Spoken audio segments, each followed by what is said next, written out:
Hey entrepreneurs, today we sit down with John Vuong, the founder of Local SEO Search. Over the past 9 years, he's built a business that helps SMBs get a strong ROI on their digital advertising spend. Prior with Yellow Pages, he converted to creating his own firm, realizing that the digital age was upon us and that people are now searching for businesses online. He calls SEO the best secret in digital advertising and believes strongly that if you earn your space on search engines, you will actually get the best optimization of your investment. Here's John Vuong. John, thanks for joining us on today's episode. Can't wait to learn a little bit more about your journey to becoming an entrepreneur yourself about 9 years ago or so. And then also your journey as an entrepreneur and what you currently do for small businesses across North America. So first off, welcome to the episode. Thanks a lot for having me, John and Rich. I'm excited to be on your show today, a fellow Canadian myself. So Absolutely. I love hearing and love helping our fellow colleagues. Great. Well, thanks a lot. We appreciate that. And, Rich isn't Canadian himself, but sometimes he likes to pretend he is. So we'll Canadian at heart. Canadian at heart for sure. John, tell us a little bit more before we get into what you currently do as a business and how you help small businesses. Tell us a little bit about your journey. I see that in a little bit of your background, you were, an executive, a consultant, different areas. And then some point in 2013, you said, I'm going to be an entrepreneur. How did that happen? What was that journey like? Why did you decide to become an entrepreneur? And how's that journey been going for you? Yeah, and maybe I'll take it even a little step further back. So I'm the fourth child of immigrant family that came from Vietnam during the war. We didn't have much growing up. So for us, it was government housing. And growing up, we had each other. So it was 4 kids, parents, and an uncle. And we lived together in a small home that had 2 bedrooms. And we just had to survive, right? Like support one another. My parents didn't have much, didn't know the command of English language. So it was all just trying to survive. But they really put focus on our education and family bond, and really understanding like what really mattered was for us to get a good quality skill set and learning the system, navigate through so that we can pursue our own endeavors. So they sacrifice everything for us. Sure. So moving forward, like I had about 20 jobs before I finished my high school years. Wow. And from everything from, working in a library for French fry cook to stadiums to newspaper boy, you name it, I was kind of doing it locally. And then in university, I studied business finance. Throughout that time, I just was ultra curious because I never had my own car, my phone, my I never had a sleepover. I didn't know and experience a lot of things that a lot of people were talking about, right? So from that, I knew I had to like get myself going after I finished university. So I got my first job as a sales rep, and it was in advertising sales. And traditional advertising sales, met with a lot of business owners, got to know them, really inspired me to want to be like them. Okay. So 10 years into it, I've worked in traditional online digital affiliate marketing for 10 years. And my longest stint was 5 years at Yellow Pages Group, where I work with thousands of small, medium-sized business owners and really got to the foundation of what triggered business owners to want to do what they do, which was purpose of community, purpose of adding value, understanding what really mattered to them, family, providing a good product, service, or whatever it may be. But most importantly, putting foot that community base, understanding the relationships of the customers, listening. And that's what really resonated with me when I wanted to pursue my next endeavor. Okay. So it was a pivotal time in my life. Just got married, was kind of working at the corporate, but I knew there was a behavioral shift, right? Google was kind of the place. And a lot of my friends already left to go to the better, different avenues of advertising, right? Amazon, Google's, Apple's. And I was either going to go to that as well or try something unique and different. So I took that plunge. I got full support from my wife. And I just kind of just ingrained in this new industry that I didn't know anything about. So SEO was new for me. I'm not technically inclined. I just knew all those prospects and customers I was dealing with wanted someone they can trust to navigate them through this new digital age that can transform to provide a better ROI, return on investment, through Yep. the advertising channel. Okay. So I wanted to be one of many choices for them.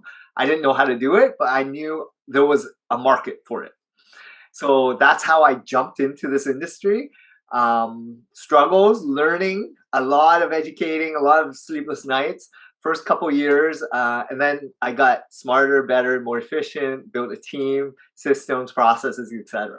Love it. Love it. Well, it's interesting. I always love hearing the stories of how people become entrepreneurs. And it seems like just even from, you're talking about the sacrifices you had to make as a family and all the jobs you had to get at a young age and really earn what you've built in life. That's one side of the story. And then, the timing of when you were working as a media consultant, right? And it's funny because, our kids and our kids' will never know what yellow pages were, just like they won't know what a phone booth was, right? And you were kind of seeing that industry almost like moving and shifting to this new space. And to your point, you didn't need to have expertise in that space to see opportunity, jump at opportunity, take risk. And that seems to be like something that is, been developed in you in terms of that willingness to take that risk and adventure. But now you're also saying, it was tough. I had some learnings and some trying to figure out how to get this off the ground. Can you share with us maybe a little bit when you did make that leap? What were some of the early learnings you had as an entrepreneur that you really had to, and I'll use the word of a book behind you, you had to grit through it. You had to like really pound sand and make things happen. What were the couple of those things and that you learned at that phase? So after 10 years in advertising sales, one of the biggest skill sets I brought to this new endeavor was sales, right? Relationship building, getting someone to get revenue from them, extracting that from them. So I went out there gangbuster building a large client base, but I didn't know how to deliver. So the biggest challenge for me was sales wasn't a problem. It's the delivery of this new product that I was kind of telling people they needed to have. So trying to educate myself on terminology, educate myself on this whole new space. And then Google is difficult to understand, to navigate through. And I had to slowly make a ton of mistakes. Like a lot of these learnings I had to evolve to get past was by doing, right? Learning. Sure. And I was promising the world at the beginning, and now not so much because I know it's going to really hurt you and harm you, right? So at the beginning, I just had to do it because it was survival mode. And I had to just get myself going. And, that grit of perseverance and determination, I knew that I left a cushy job, 6 figures, doing fairly well, to zero. And I had to make it happen. So for me, it was like, let's sacrifice a couple years to really understand this industry, understand how to run a business, and then from there, hopefully then pay myself. Yeah. Hopefully then be able to scale and grow into like a company like the Yellow Pages, but on a lower level, because that's a huge multinational brand. Yeah. So understanding what I'm kind of playing in and who I want to develop and service. So as I matured, I was able to really refine my niche, understand who I wanted to, help and how to serve them well. And, it's that avatar, right? Understanding it all. It takes time to develop. But yeah, over the years, just made tons of mistakes hiring. Like I was hiring so wrong because I was never an HR specialist. Sure. I was hiring on skill set, not knowing that what's more important is like this relationship piece, like people trusting you. That's the most important thing in the world, right? Integrity, values, culture, all that is more important than ever. So, over the last couple of years, I've been like just molding myself to why I started this business in the first place, my why, my purpose, culture, values. And it's been a godsend because for me, I can sleep better. I have less stress. Everyone's on board and clients are happier than ever. Yeah, I love that. And, I kind of gave away my answer to my own question because if I hadn't mentioned the book behind you and you just went through that, I would have asked the three of us, What's the difference between an entrepreneur who starts up a business and is able to get to the other side and be successful, and one that isn't? And my answer would have been perseverance, right? Or grit. And you kind of walked right into that in terms of, it seems like you just weren't going to accept failure. Like, you had to make this work. You had to figure it out. And you were so successful and strong at sales, you brought into sales, and then you had to figure out the other sides of it. And, Rich certainly brings an interesting element in terms of our complementary skills, and, a lot about leadership and culture. And Rich, I saw your ears perk up a little bit when John was talking about hiring the right people, and not just hiring for skill set, but hiring for, trust and culture fit and relationships and all that kind of stuff. I'm sure that resonated with you in terms of what you see a lot with entrepreneurs as well when they begin. Yeah, for sure. I'm curious on the team building side, John. You had said that you have built a team now. Can you tell us about how many people are on your team and a little bit more about that? Yeah, definitely. So for me, at the beginning, I didn't know what I didn't know about the SEO industry, how important different pillars, strengths, skill sets were. And I've never run an agency in my life. So I thought everyone possessed similar traits in this industry, right? Very standard, and they knew everything dealing with coding, right?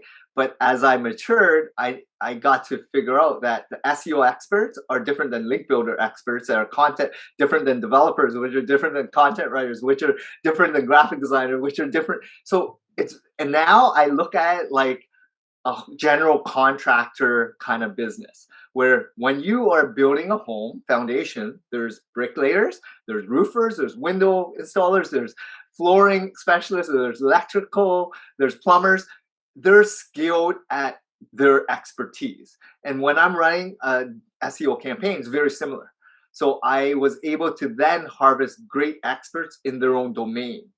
And by acknowledging that, I've been able to transform the different systems within each of these pillars. And it took a while to create these SOPs and frameworks and all that, but it's been so transformational, because when there's onboarding and training, it's so much easier. So right now we have about 40 staff, and it's been fun, right? Like, I have a leadership team that manages them, and it's great to harvest the leaders to have the same cultural fit and integrity and values, so that everyone that they hire are in alignment with what our brand and our vision is all about. You mentioned that you have a leadership team who works with them. Talk to us about your journey from being a sole proprietor as an entrepreneur to today. You're talking about, I have a leadership team who does many things. Talk to us about that journey, and specifically the journey of letting go of having to do it all yourself. Oh man. So again, being a solopreneur, entrepreneur, you feel that you can't trust, or no one can do it as good as you. So letting go, giving them more responsibility, giving them ownership, letting them make mistakes was probably the hardest transition in any entrepreneur's journey. But when you're able to and reflect and give perspective on, they have to learn themselves. They have to go through what you've gone through, and take a step back a little bit, because no one gets it the first time. Even myself, I'm learning as I go, and I'm very much, growth mindset. Like, I will try it, I will make mistakes, but I will say, at least I tried, versus not so, cry over whatever failure that I made. It's a part of the learning process of the journey of entrepreneurship. So as I evolved, that leadership role has evolved as well. These workshops, learning, training, developing their own goal sessions. Like, I learned a lot from Yellow Pages, where they had all this in place. As a big corporation, they had all these structures. And as I now look back, I'm implementing what I learned when I was doing it, not knowing what was going on. So I was fortunate enough to be working at a large company to see what kind of systems, processes, procedures were in place, what the different titles, management roles were, and their responsibilities and KPIs and metrics, so that you can have a bigger overall picture. And I consume a lot of content. So I read a lot. I go to a lot of communities, workshops, etc. So that's how I absorb and learn. So you had said your people have to go through what you went through. How do you let them do that when it's costing you money, John? Like, okay, they have to have learning lessons, and some of those learning lessons are expensive, and you're funding those learning lessons with no guarantee that those learning lessons are going to stay within your business, that you'll retain that person for the benefit of you and your business. How do you gut through? You're funding those learning lessons. I totally agree. It is based on that trust of building relationships, not just on the customer standpoint, but on the staffing standpoint. So when you hire and you constantly give and you help and you transform individuals, your employees, and they stick with you, which I have like a 95% retention rate on staff, let alone clients, you are helping them develop and they see that you're a part of their life. So building that relationship is so critical in making sure that when you want to develop them and listen and you have these goal sessions and you want them to better themselves in life and you're a part of their future, they're going to stay with you and they'll be honest when they aren't as well. So it's like you build this trust with people that a lot of people, it's hard to do if you don't have this skill set, I feel. Mm-hmm. You had said you had a 95% retention rate on staff. And just knowing our audience, some of our listeners go, wow, that's amazing to have that type of retention rate. And I'm curious, a question on the other side of some of our listeners would go, John, aren't you keeping some non-performers in order to have that type of a retention rate? And you're talking about trust. To keep 95% of people, aren't there some duds in there? This is where a lot of people, and I talk to my management team all the time on trying to, the waste, right? Like there's going to be a percentage that are redundant or can be replaced. But I always see if we do a really good job on hiring and we take our time and we vet and we use a lot of our, personality tests or you just go through all the reference checks and learning about them and their skill set and how they're aligned, they are vested in your business. And it's a lot easier to keep someone that has been fully up to speed, trusted, processes in place than try to hire just for an incremental increase in productivity or cost or whatever. I feel if they are vested and they put in their time years in, it's a lot easier to keep them and also elevate them, progress them a little bit more because it costs less in the long run, less stress. You already know their personality and fit. And it's a part of like that growing stage. People are going to make mistakes. They have to own up to it. You got to let them in on why you picked them in the first place to join the company. And if they've sacrificed their time, you should give them some leeway as well. So I'm hearing part of your secret to that type of retention rate is the hiring practice, and you use, it sounds like, an extensive selection process that includes personality profiling. And by the end of that selection process, you have somebody who's pretty committed, who's lasted through that whole process, who you have selected, who then you trust you can fully invest in.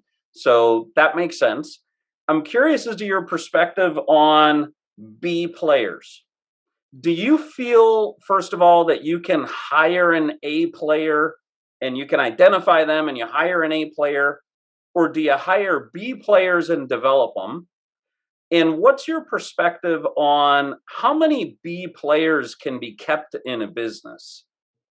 Well, it depends on the lifeline of your business, right? Like where you're at in your journey and where do you want to be. I've ran this business as a family run kind of business where I built it as an SMB, the type of businesses I've serviced, all those thousands of clients, right? And I want to keep it going. So when I look at my 10-year projection, 20-year business plan, it's like I'm not gonna liquidate and sell the business. It's like my own family. So when I vet and want to hire someone, I look at, can I go for coffee with them? Can I go hang out with them with their family? Like these are the questions I ask because that's more important to me, right? Like, are they good humans that I can actually enjoy conversations with outside of their skill set and their expertise? Because when you're building this culture and everyone gets along and then there's a misfit, I know you're talking about like skill set A and B personalities. There's gonna be skilled employees everywhere, but the fit is more integral in my type of business because it's so important for all the different aspects and pillars in this SEO campaign to get along, to work together. So collaboration, communication, just brainstorming sessions are so vital, and the trust aspect are so vital. So for me and this business, that's how we've built it. And different industries, different markets, different spaces would require different type of people. Got it. John, first off, congratulations on what you've built. And you said something in my business, it's really important for the team to get along and work well together and everything else. I'd say that most entrepreneurs and businesses would love to have a team that sounds as well oiled as yours and 95% retention ratio, and people feel like they're part of a family. That's part of the reason we're having staffing issues these days is people don't feel like they belong in companies and they are jumping, trying to find that relationship. And it's interesting, you said something else I'd like to just probe into just for a minute before we dive a little bit deeper into some of the learnings you have to share with entrepreneurs in your area of expertise. But you said something that kind of caught me off guard a little bit, which is, it sounds like this is a generational business you're trying to build, and you're not building something that you're trying to exit, build and sell next month. Tell me more about that and why. Like, why aren't you trying to build this to sell? Why are you trying to build a generational business? So, and I don't know if this is a generational business or not because technology and the type Sure. of how the speed is going with advertising is changing. However, my intention of this business was to survive first off, and Sure. then as I matured and got into many years into the business, and I'm maturing again and I'm growing. I always have these different shifts and mental shifts, clarity, and then of course these business entrepreneurial shifts. I need to resonate with the people I'm working with. I need to resonate with the clients I'm working with. So the perspective that I built this into this business is I serve them and I understand them because I'm an SMB myself. Yep. And most of the people I service are also SMBs, generational, 20, 30, 40 years, whatever. Sure. So building into that, I can relate. But I know there's a lot of SEO experts, entrepreneurs, they move on. I look at it like it's a platform, right? I look at it like it's a building block. Business ownership takes time to evolve and develop. Sure. Same as any investment way that you want to build your portfolio, let it be stocks, real estate, crypto, whatever it may be. It takes time to invest, learn, and then evolve, and then figure out what you want to do in your next phase. Sure. At this phase, I'm still enjoying it. I love the business. I love the people I'm working with. My team is amazing, but I also have other things going on. So it doesn't affect my lifestyle because I'm so passionate in the business, and I love helping business owners that need it the most because they're the foundation of every community in the world. Sure. And if you cannot resonate and help them, why are you in business in the first place? Is it really for profit or really to, go to coffee with these people and really talk about their family and their journey? That's what I'm all about. Like, that's why people like working with us because we can relate. Absolutely. And, this is my analysis or understanding of a little bit of your background and where you're currently at. But the reason why I want to bring this up is I want to ask, where's the ball going? You started off with Yellow Pages, right? And Yellow Pages used to be a book. It then became an online site to promote your business. And the purpose of promoting your business is to generate leads, right? So a lot of people over many, many years spent a lot of money on that mechanism, having a bigger ad, trying to be, change the name of their company to be AAA something. So it could be the first name in the book, like different strategies. Then Google and Microsoft and all these companies come along, and now it's search engine optimization. Now it's how do you get your name to come up first when they type in a restaurant or when they type in whatever keyword they're looking for.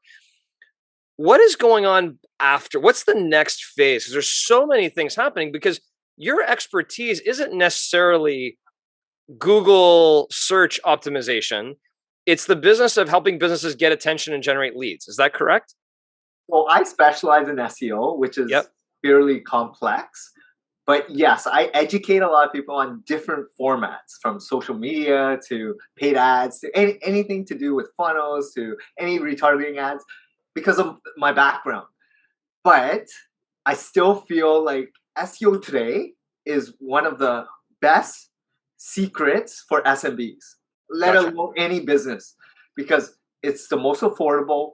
When you earn it, you get influx of quality leads ready to buy customers.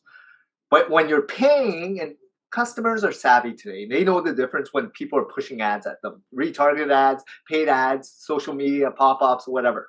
So when you're actually in search and you're going out, navigating and seeking out businesses yourself, they're much higher and closer to that buying cycle, ready to buy, right? Someone's going to transact and reach out to you than anyone else that are paying for ads. So I really wanted to understand this whole game of SEO before something else takes over. And I don't know what's going to take over. It could be, Apple coming up with this new technology and we don't know, right? Mm-hmm. But today it's still search engines, and today it's Google. And maybe in 5 years, it could be some other new search ad. I don't know, right? It could be voice that are AI-driven robots or something. Tesla comes up with this something. I don't know. Yeah, virtual reality, something, right? Yeah. So as you're saying that, I connect with you, which is, look, I'm spending my time, to paraphrase, here's what I think you said. I'm spending my time, and where I become an expert in is where I think you can get the biggest bang for your buck. And the biggest bang for your buck isn't necessarily paid ads. It's when you can earn strong placement in search engine optimization. That is when you get the biggest bang for your buck. Is that a fair statement? 100%. Okay. I would back it 200%. Okay, great. And tell me a little bit more about what does that mean? What does earn it mean? And why exactly? You gave it one example, which I think you were saying something like conversion ratio. So you get somebody to contact you on an SEO search, they're probably going to convert to a sale more than an ad who's just going to click and see what's there and get off the page or something like that. But if you divide it into two categories, how can you earn it? Like just some examples of how you can earn strong search engine optimization. And secondly, why it's better than other lead formats digitally. Great question. I love these questions. So SEO is, I'll just break it down, organically ranking on major search engines without paying per click. So right now on the paid ad search of platforms on Google, it's usually at the top and it's pay per click. Yep. You appear when your budget expires on a daily, monthly, weekly basis, you no longer appear. And it's more predictable with pay. SEO takes a little bit more time and investment, and it's earned because it's authority.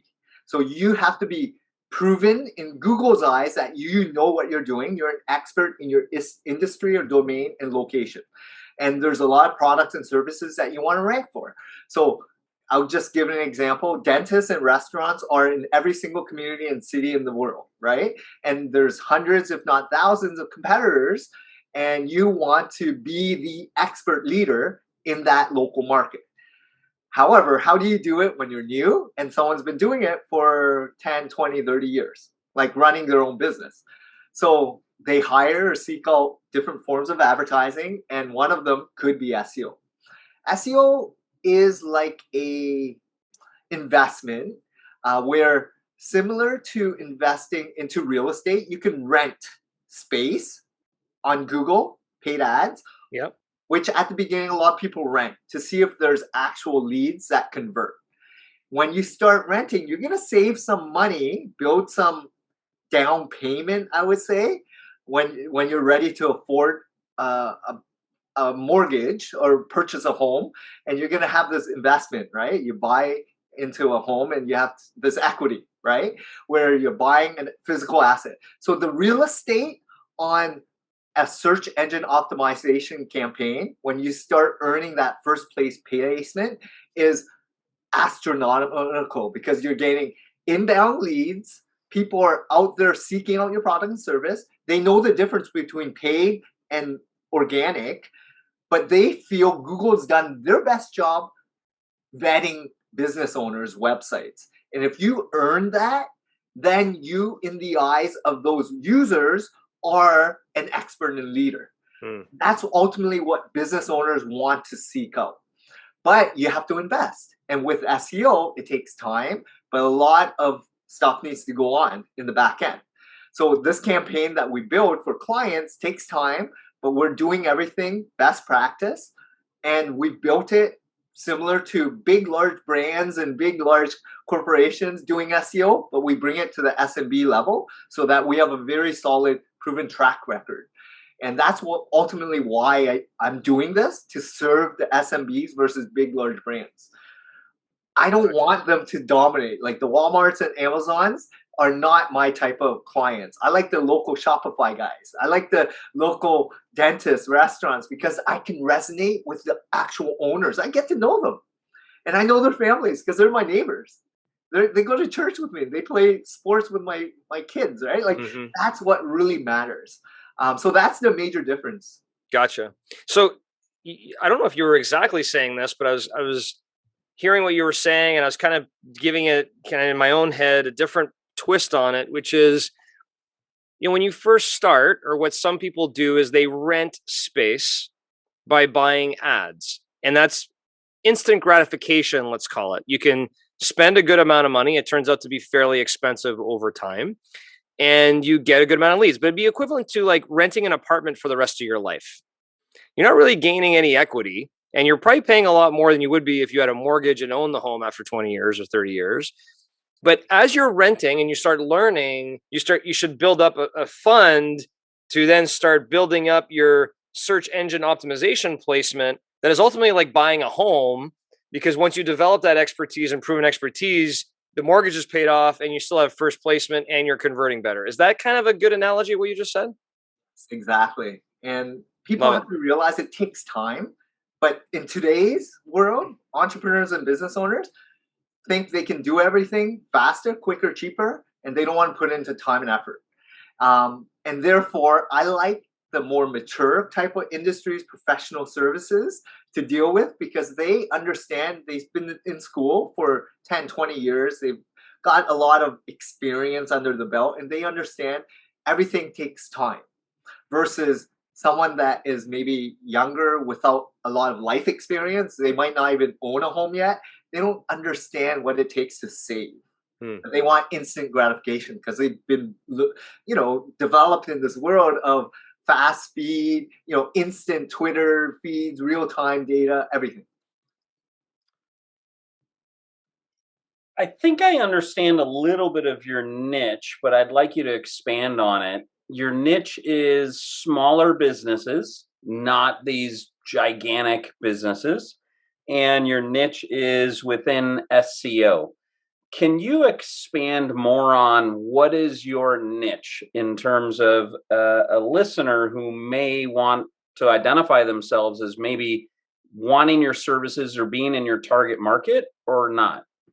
Yeah, so typically what I look at when people reach out are you a business that has revenue, clients, and you have been around for a little bit longer than a couple years. So you have a client base, you have an avatar that you know how to target. But I look at yellow pages. Like if you look at the top 20 headings, professional dentists, trades, plumbers, roofers, all those home general contractors, chiropractors, physiotherapists, and B2B, like manufacturing, industrial, supply chain, anything to do with a good business with good solid clients, good revenue, good EBITDA, just stuff that makes sense. where you have a good referral base, you got word of mouth, you got a solid business. Those are the type of businesses that probably need a little bit of help with SEO because they've relied so heavily on just their traditional type of word of mouth referrals.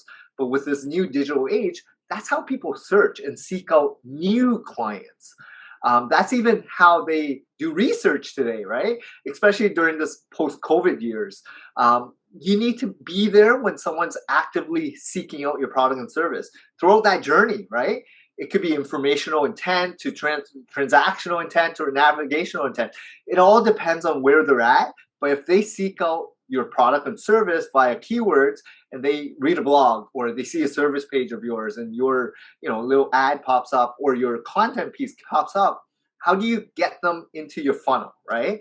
And convert. But when they're actively seeking something out, they're already so far ahead than you pushing stuff at them. Is there any business that it does not make sense to get in SEO? So I really feel SEO is great for SMBs when it comes to product plays, where you're competing with the Amazons, you're competing with all the Shopify sites, right? It's really price that you're competing with, right? It's great to do communities, paid ads, and because you can track ROI really quickly, and it's very timely. Because when you're doing products, you got a huge load of inventory and you got to move quickly. So you leverage platforms, Amazon, you give them a fee, right? For every transaction, whatever it is. With SEO, because it's time sensitive, it takes time to build that authority and expertise. Unless you're a big brand, you should invest into SEO.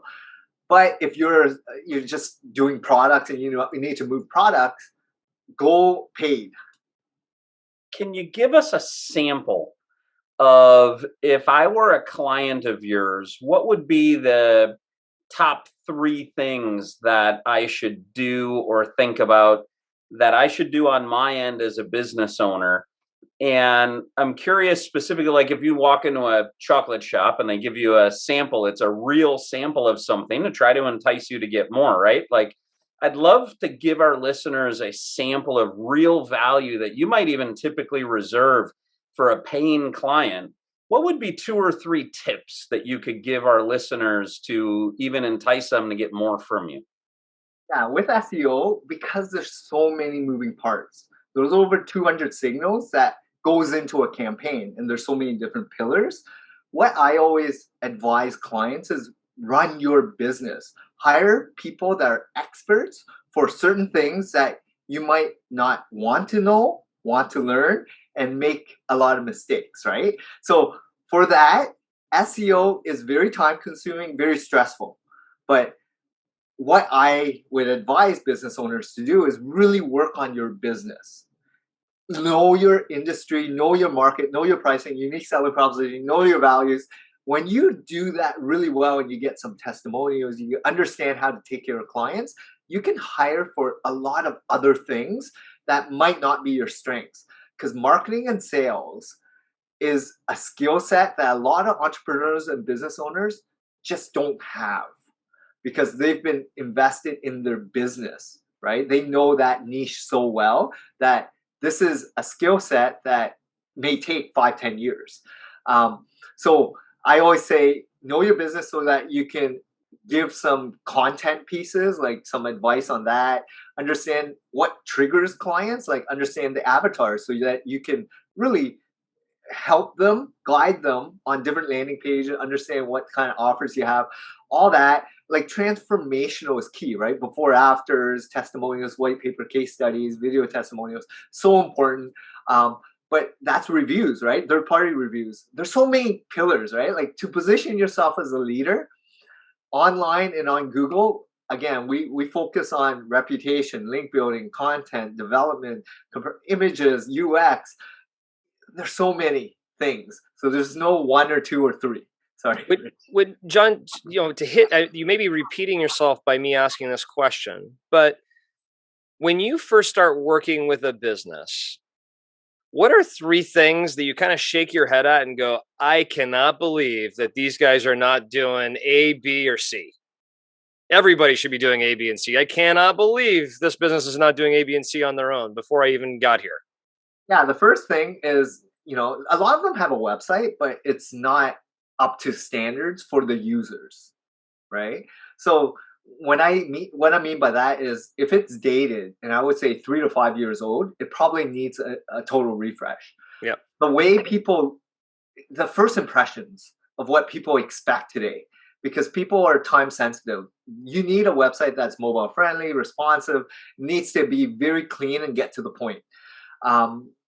Then comes, once you have the website in order, you probably need some sort of reviews, right? Like a lot of people don't even know if they have clients that they serve well.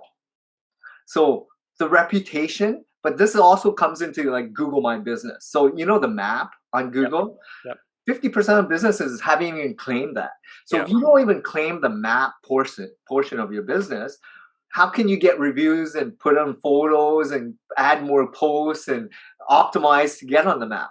So that, it boggles my mind as well, getting reviews. And then the third thing is just knowing your avatar, right? Like, who is your ideal customers? Like, what's your unique selling proposition? What's your competitive edge? All these things, as a business owner, myself, I've gotten to really hone down on it after many years. But talking to so many clients, sometimes they think they already know, but then when you start digging deeper and you have probing and you question them, they come with a completely different answer, right? And it's more about who is your highest ticket or most loyal type of clients that you want to service. That's who we want to go after in an SEO campaign, so that it's inbound leads of ready to buy customers of your ideal avatar. Yeah, I love that. And you're right. Like, SEO is very complicated. More complicated than I think people thought initially. They just thought, put some meta words in my website and I'm just going to show up. And I think Google or Bing or all these search engines became so powerful at understanding who is the expert, to your point, that people can't just fake it by putting stuff in, that it became a big task for small businesses to be thought leaders and writing blogs and always contributing and always updating their web pages and always doing things, which makes a lot of sense why firms would need somebody to help them if they really want to invest in SEO. I bet you, I guess I have to ask the question. I mean, how many businesses have you ever ran into that you're like, they don't need someone to help them with SEO. They got it by themselves. The entrepreneurs lick this. They're perfect at SEO themselves, besides your business. So there's 0% of business owners that can do it themselves. And those business owners that have in-house SEO experts, they might have one or two people, but they can't do what a team can do of experts in each of these pillars. That's the difference, right? You can hire in-house, you can do contract work, you can do freelancers, or you can hire an agency that has a proven track record that spends a lot of money on training, software, systems, processes, all the things that matter to a business owner, and get good results. That's ultimately what you want in a campaign.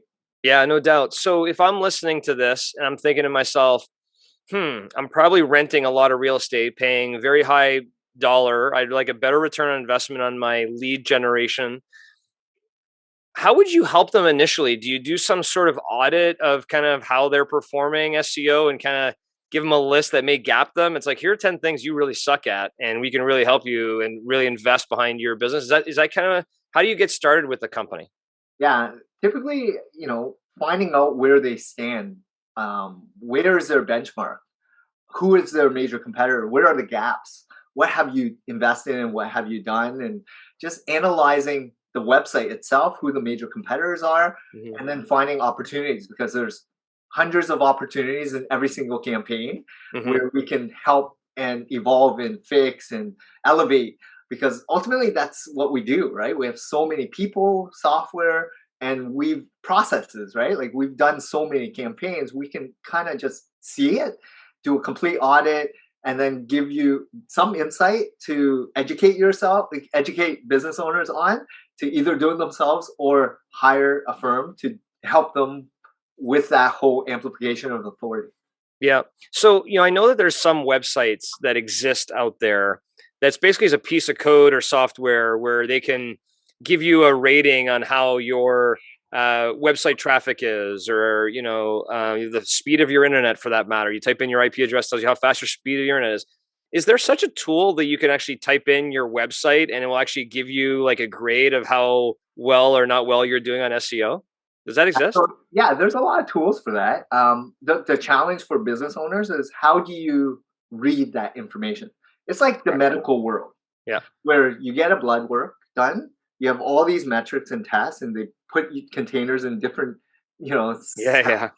very similar to the website. There's mobile friendly speed, there's compression of images, then there's the tags, right? How many errors on page, how many links do you have, what's the authority on your site, how many sites are you linking to, what's the do follow ratio, what's the branded ratio, what's the content, pillar content, what's the variations. All these things is new terminology for a lot of business owners, very similar to science and medical, right? And that's why you have experts to help you to make things simpler, less stressful, and help you elevate your business so that you don't have to worry so much, because you've picked the right company that is in it for the right reasons, aligned with your values and corporate structure and culture, so that we're a good fit. And that's what we've worked on for the last couple of years, to be the right fit for not all clients, but clients that we feel we can help and they are a good fit in alignment with our culture. Love that. Thanks a lot for your time, John. This was great and enlightening. And I'll end the way you said something earlier that caught my attention, which is SEO is still the best kept secret in generating leads for your business. It is. Thank you so much. Please stick around for a few more minutes while Rich and I break down this episode. Rich, I've mentioned a few times on this podcast over the last year that one of the most enlightening marketing conversations I ever had with even one of our former guests, Jared Antista from IOI Ventures, was, if I give you $1,000, what will I get? And his response was 3,000. And I'm like, that's impossible. That's impossible. Like, I'm used to spending money and you have to generate the lead and you have to figure it out. And when John was talking about this SEO being the best kept secret, the one secret piece that he also threw in there was, if you're looking for instant gratification, not for you. You're looking to sell a widget today, go pay for the ad. If you're looking to have a long-standing business in the community that's going to be here 20 years from now and you're the thought leader in the space, invest in SEO along the way, because then you'll own the house forever and you can pass it down from generation to generation, to use a house metaphor. That kind of stuck with me in terms of, we're living in such an instant gratification world that I think most entrepreneurs and business owners just ignore SEO and do the path of least resistance. I'd agree with that. And I think the key word in there is investment. An investment that ultimately is going to pay off, but there may not be short-term results in. That's hard especially if it's a startup business, to invest in what may ultimately be on the longer end of short-term results or even midterm results. Yeah, no doubt. The other thing that struck me, I'd like to ask you this question, and put yourself in a marketing mindset, and if you can, a digital marketing mindset, if you can, but it doesn't have to be. What are 3 things, Rich, when you talk to entrepreneurs or their businesses and you look at what they're doing from a marketing perspective or digital marketing or whatever, strike you? Like, his response was, the website's outdated, customer reviews, and customer avatar. And you can reuse any of those if you'd like, but what about you? Is there anything that's maybe just one thing? What's the biggest thing that comes out to you when you look at a business like, I can't believe they're not doing this? I think the number one thing would be Google reviews. I agree. That was going to be my answer. Yeah, because I know as a customer and my family and my friends, like, if you're not referred to someone as a new customer, let me explain this differently. If I want to look for a landscaper, first place I'm going to go is I'm going to ask my neighbor who they use as a landscaper. And they may not have anybody who cuts their lawn or does landscaping, or they may even say, I actually wouldn't recommend it. I'm looking for somebody else. Yep. So the first place people look is in a referral market as a Sure. consumer. If you can't find someone in a referral market, I feel the second place people look is they go on Google, they will type in what it is a service or product they're looking for, and the first thing they look at are the reviews. Yep. They look at how many stars and how many reviews are there. Yep. And I think the trick shot to it is, how do you drive those positive reviews, but do it with integrity? Don't do it where you're bribing your customers. I just went for my birthday in December. My wife ended up having a surprise for me. We went to a escape room. Nice. And my family went and we had fun. By the way, we didn't end up I was just going to ask you, did you get out? No, we were two of the puzzles short. But at the end of the escape room, the lady said something to the effect of, hey, be sure to give us a 5-star review on Google and we'll give you a $25 gift card for next time you come back.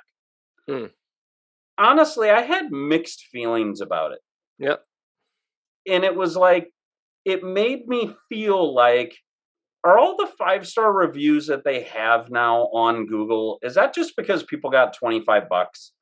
And so I would encourage businesses to, yes, drive reviews, but don't do it in a way that is bribery. I think there's another way to do it where you can ask your customers, hey, I'd really appreciate it if you gave us a review on Google. Feel free to rate us what we deserved and tell the truth about your experience with us. Of course, you're not going to invite the most pain in the rear end customer who you did maybe not your best job. Of course, you're not going to say that to them. You're going to say it to the people you gave a good service to. So it's a long way around, John, to go. I think Google reviews is absolutely by far the number one thing that I think business owners can be driving. It doesn't cost a thing. All you have to do is remember to ask your customers to rate you honestly. Yeah. And you say Google reviews, but it's also, to me, testimonials on your website from credible people in the community, or, if you think about it, to your point, in the absence of having a direct warm network referral, you want to know from other, as John would say, customer avatars that you're targeting them. You want them communicating to your prospective customers, I had this experience and it worked for me. Because that's what we're all relying on. I actually would challenge you in this digital age if people are still asking their neighbors. A lot of people don't even know who their neighbors are. I'm not so sure that, by the way, to circle back to what you said, I'm not so sure that driving customer reviews on your website is worthwhile. I think there are too many companies that actually prune the comments on their own website and they would never actually put up a 1 or 2 star on their own website. Fair. I don't think people actually believe the comments that are scrolling on the bottom of somebody's website. I will say it's not just Google reviews. I agree with you on that, but it would be then going to Yelp or going to, anything else that comes up when you Google yourself and your own product or service. If anything comes up, that's coming up for your customers. Go get more ratings on whatever that is that's coming up. Yeah, let's agree on that one. I just want to comment, though, that going to someone's website with continuously updated testimonials from people in your community, even if they're one-sided in your favor, sees people like you in that community experiencing the service. And way too many people put up a homepage and never edit it. And I think that's part of with the website not being updated, the continuous refreshing of what you're doing. But I still kind of look at this and I'm going to try and get from John, maybe a couple of these websites that have this audit, because I think that 90% of businesses that would do a search engine optimization audit, would get like an F grade. Like, it's really, in my opinion, is that bad. And I love the way that John is hyper focused on this is my lane.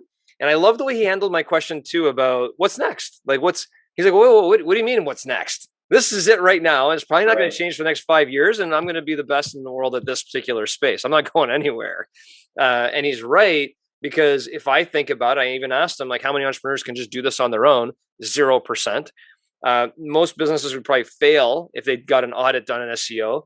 but it's the best way, long-term, cheapest way, best conversion ratio. And that's why he says it's the best secret in basically digital advertising. I love it.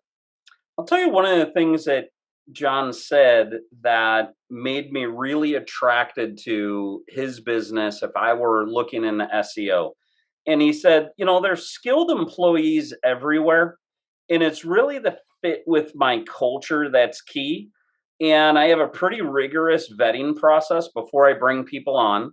And we all have to work in concert with each other. We all have to get along and kind of be swimming in the same direction, if you will.